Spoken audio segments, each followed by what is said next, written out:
अध्याय 1 कुरुक्षेत्र के युद्ध स्थल में सैन्य निरीक्षण। ये हमारे जीवन की शुरुआत है। श्रीमद् भगवद गीता आपके जीवन को चलाना सिखाता है, कैसे जीवन जीना है, कैसे मार्ग पर चलना है, ये आपको सिखाता है। तो आपको मैं प्रैक्टिकली बताने वाला हूं आपके जीवन से कनेक्ट करके कि भगवद गीता का एक एक श्लोक आपके जीवन को किस तरह से जोड़ेगा और आप कैसे श्रीमद् भगवद गीता के पूरे इस सफर के दौरान अपने जीवन को बदल सकते हैं। तो ध्यान से सुनिए, कुरुक्षेत्र के युद्ध स्थल में सैन्य निरीक्षण। ये कुरुक्षेत्र का जो युद्ध होने वाला है, धर्म का जो युद्ध होने वाला है, ये आपके जीवन की शुरुआत है। अभी आप अपने आप से युद्ध कर रहे हैं, अभी आप अपने अंदर के अधर्मी से युद्ध कर रहे हैं। कैसे युद्ध करेंगे ये जानना है। सबसे पहला श्लोक है धृतराष्ट्र उवाच। धृतराष्ट्र कहता है, ध्यान से सुनिए, धृतराष्ट्र उवाच। पूरे भगवद गीता में, श्रीमद् भगवद गीता में सिर्फ एक ही मात्र श्लोक है धृतराष्ट्र का। क्या कह रहा है जानते हैं। धर्म क्षेत्रे कुरुक्षेत्रे समवेतायत्सवाः मामकाः पांडवाश्चे किम कुर्वत् संजय।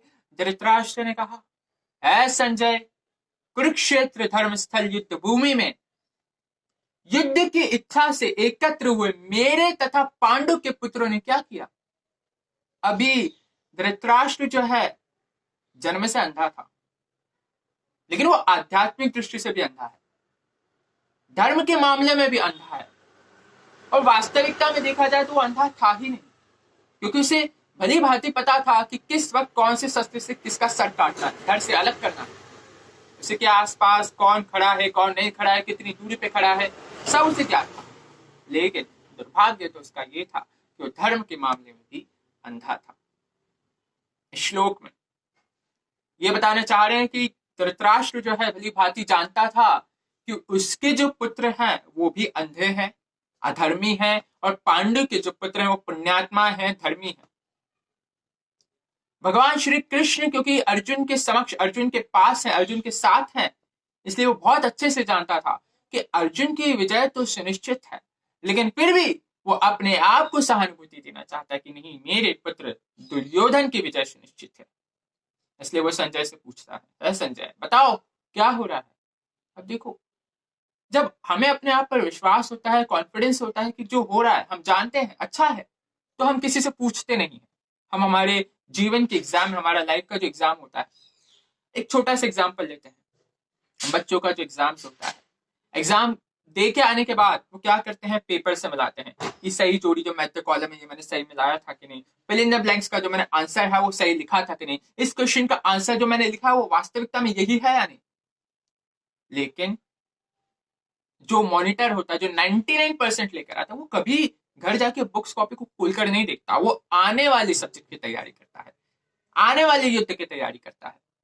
आप क्या करते हैं, आपका विश्वास, आपका आत्मविश्वास जहां कमजोर पड़ता है, क्योंकि आप जानते हैं कि आपने अच्छा नहीं किया, आपके प्रतिकूल है, आप उत्तीर्ण नहीं हो सकते, ये भावना को लेकर आप विचार करते कि मैंने सही जोड़ी मिलाई भी है या नहीं ठीक से। तो ये धृतराष्ट्र जो है ये वही कर रहा है, मुझे कुछ तो करना पड़ेगा, मैं जानू तो से कि क्या हो रहा है युद्ध स्थल में। ये आश्वासन देना चाहता है खुद को।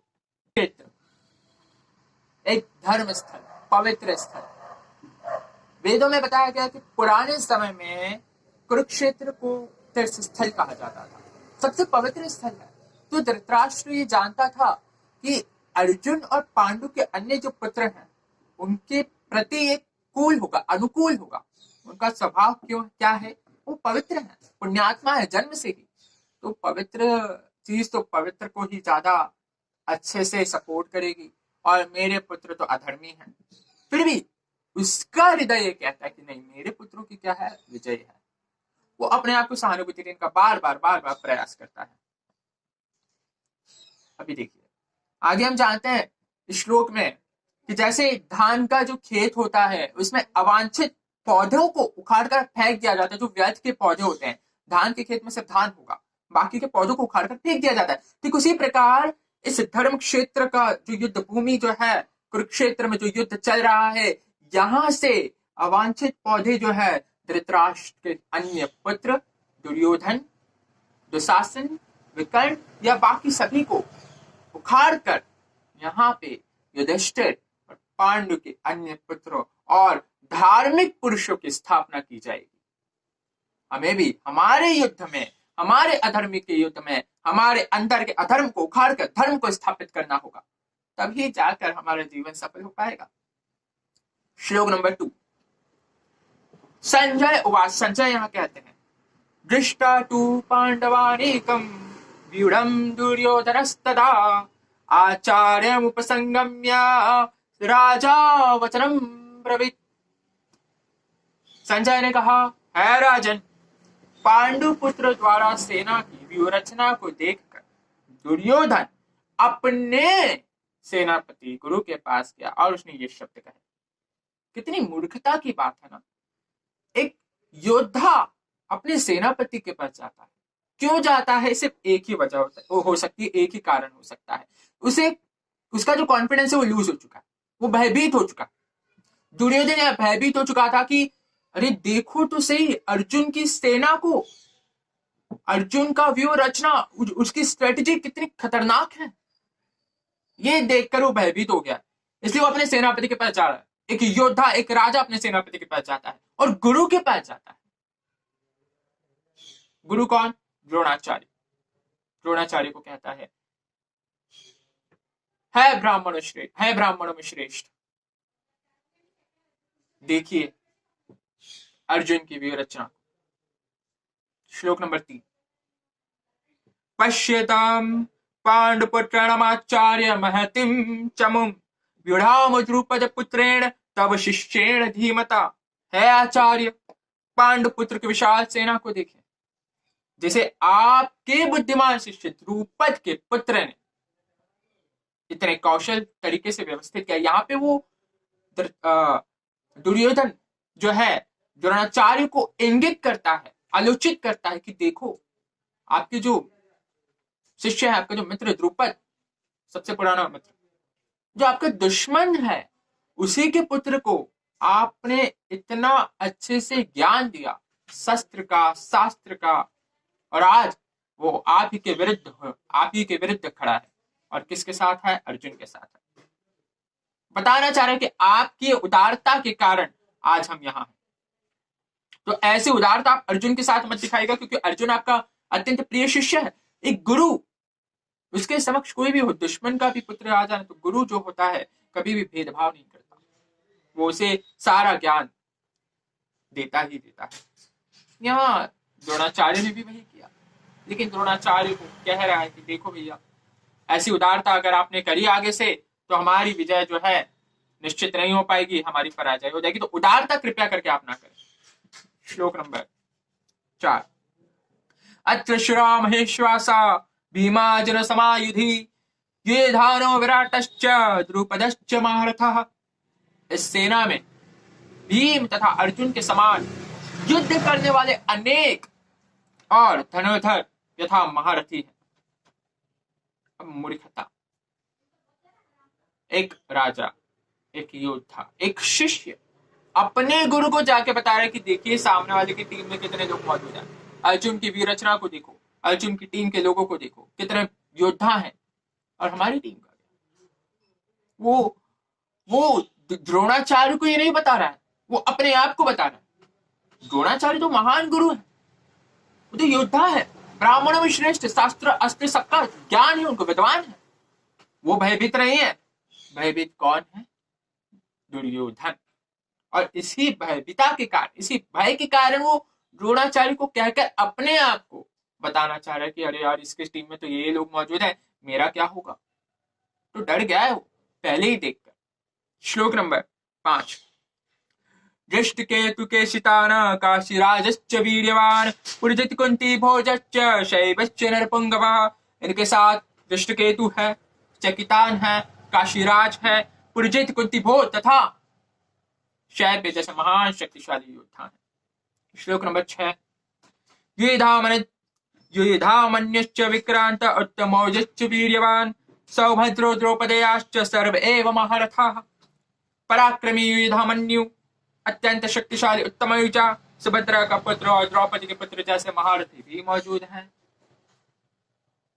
बहुत भयभीत हो चुका है। इतने योद्धा, एक से एक बढ़कर योद्धा मेरे समक्ष खड़े हैं, कैसे लड़ूंगा मैं? अधर्मी जो है इसलिए तो भय है, डर इसलिए भय है। श्लोक नंबर 8, सॉरी श्लोक नंबर 7। अस्माकं तु विशिष्टा ये तानि बोधज्योतं नायकामं सैन्यस्य संज्ञार्थः तन् ब्रवीमीते। किंतु है ब्राह्मण श्रेष्ठ, आपकी सूचना के लिए मैं बता दूं, अभी आपकी सूचना, वो दुर्योधन अपने गुरु की सूचना के लिए नहीं बताना चाह रहा, अपनी सूचना के लिए बताना चाह रहा है। वो जो भयभीत हो चुका है ना, मैंने बताया ना, वो डर गया है, तो अपने आप को आश्वासन देना चाह रहा है कि ब्राह्मण श्रेष्ठ, आपकी सूचना के लिए बता दूं कि हमारे पास भी बहुत योद्धाएं हैं जो हर शस्त्र में निपुण है। अपने आप को आश्वासन दे रहा है, हमारे पास बहुत लोग मौजूद हैं। श्लोक नंबर 8। भवान् भीष्मश्च कर्णश्च कृपश्च समितिञ्जयः अश्वत्थामा विकर्णश्च सौमदस्थितैव च। मेरी सेना में स्वयं आप, भीष्म, कर्ण, कृपाचार्य, अश्वत्थामा, विकर्ण और सोमदत्त का पुत्र पुरुषरवा आदि है जो सदैव युद्ध में विजयी रहे। ऐसे योद्धा मेरी टीम में मौजूद हैं। ब्राह्मण श्रेष्ठ द्रोणाचार्य, एक तो आप, भीष्म पितामह जो सदैव विजयी रहे हैं, कृपाचार्य, कृपाचार्य कौन है? द्रोणाचार्य की दो जुड़वा बहनें थी, उनके साथ कृपाचार्य का विवाह हुआ, इसी वजह से कृपाचार्य किसकी टीम में है? दुर्योधन की टीम में। विकर्ण उनका भाई है। कर्ण अर्जुन का आधा भाई है, क्योंकि कुंती की गोक से जन्म लिया, लेकिन पांडु के साथ विवाह के पूर्व, इसलिए कर्ण भी जो है अर्जुन का आधा भाई हुआ। तो श्लोक नंबर 9। अन्ये च बहवः शूरा मदते त्यक्त जीविताः नाना शस्त्र प्रहरणा सर्वे युद्ध विशारदाः। अभी धृतराष्ट्र का जो पुत्र है दुर्योधन, सबसे माहिर पुत्र, धृतराष्ट्र की नजरों में मोहित है, इसलिए मोहग्रस्त है, इसलिए पुत्र के प्रति। तो दुर्योधन क्या कहता है द्रोणाचार्य से, अपने आप को आश्वासन देते हुए द्रोणाचार्य अपने गुरु को कहता है कि है सेनापति, हमारी टीम में, मेरी टीम में, मेरी सेना में ऐसे लोग मौजूद है जो अपने जीवन को भी त्यागने के लिए तैयार है, और साथ ही साथ वो युद्ध विद्या में, शस्त्रों के ज्ञान में निपुण है पूरी तरह से। इस श्लोक से हम ये निश्चित कर सकते हैं, पूर्व सुनिश्चित है, कि क्योंकि एक अधर्मी के साथ कुछ धर्मी भी अगर मिल जाए और वो भी अधर्मी हो जाते हैं, तो वो भी इस कुरुक्षेत्र के युद्ध स्थल में क्या होंगे? मारे जाएंगे और उनका जीवन भी समाप्त हो जाएगा। श्लोक नंबर 10। अपर्याप्तं तदस्माकं बलं भीष्माभिरक्षितं पर्याप्तं त्वदिमेतेषां बलं भीमाभिरक्षितं। हमारी सेना भीष्म पितामह द्वारा संरक्षित है। हमारी सेना का जो पावर है वो बढ़ चुका है, जबकि अर्जुन की सेना में भीम होते हुए भी, भीम द्वारा संरक्षण होते हुए भी उसकी पावर कैसी सीमित है। लेकिन वो मूर्ख ये भूल गया कि भीष्म से भी पावरफुल वहां कोई मौजूद है, वो है भगवान श्री कृष्ण। खैर, वो भगवान को भगवान समझ ही नहीं पाया, देख ही नहीं पाया। भगवान को समझना इतना आसान नहीं, भगवान को जानना इतना आसान नहीं, भगवान को देखने के लिए दृष्टि होनी चाहिए, जो दुर्योधन के पास नहीं थी, धृतराष्ट्र के पास नहीं थी। अब आने वाली क्लास में हम ये जानेंगे कि कैसे एक मूर्ख दुर्योधन पहले तो कहता है कि वो भीष्म की सुरक्षा में है, और उसके बाद वो कहेगा कि भीष्म की सुरक्षा करो, भीष्म पितामह की संरक्षण करो, उनका संरक्षण करना अति आवश्यक है। तो उसके लिए आपको थोड़ा इंतजार करना पड़ेगा, और अगली क्लास में फिर से आइए। और बाकी जो YouTube पे हमारा वीडियो देख रहे हैं, भगवद गीता का इस सफर में, श्रीमद् भगवद गीता के सफर में सम्मिलित हुए हैं, उन्हीं के लिए भी मैं आपको एक संदेशा है कि आप कृपया करके चैनल को सब्सक्राइब कर दीजिए, क्योंकि ये सफर बहुत अद्भुत होने वाला है। आपका जीवन पूरी तरह से बदलने वाला है। अब आप कब भक्ति में आ जाएंगे, कृष्ण भावना भावित हो जाएंगे, कृष्ण पे आश्रित हो जाएंगे, पता ही नहीं चलेगा। अभी तो सिर्फ शुरुआत है, बहुत कुछ होने वाला है।